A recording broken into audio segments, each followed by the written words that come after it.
मुअज़्ज़ज़ नाज़रीन और सामिईन किराम, हमारी आज की वीडियो का टॉपिक है ख्वाब में बोसा लेना, प्यार करना, ये किस चीज़ की अलामत है। इसकी मुख्तलिफ़ कैफ़ियत और मुख्तलिफ़ ताबीरें हैं जो आज की वीडियो में बयान की जा रही हैं। ख्वाब में बोसा देना ये दिली मुराद पूरी होने और दीनदारों में शामिल होने की अलामात में से है।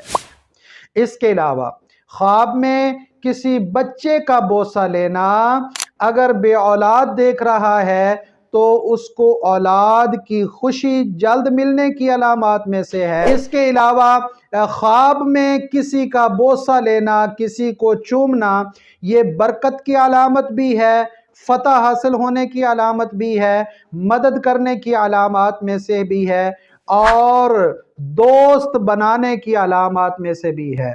इसके अलावा ख्वाब में किसी मैयत का बोसा लेना, ये शादी करने यानी शादी होने की अलामात में से भी है और इसके अलावा उस मुर्दे के लिए खैर की अलामात में से भी है कि लोग उसकी खैर चाहते हैं, उसका अच्छा अंजाम चाहते हैं। ये इस बात की तरफ भी इशारा है। ख्वाब में अपने महबूब या महबूबा को बोसा देना या लेना, ये प्यार मोहब्बत बढ़ जाने, दिली मुराद और दिली ख्वाहिश पूरी होने, खुशी मिलने, फ़ायदा मिलने और कामयाबी हासिल होने की अलामात में से होता है।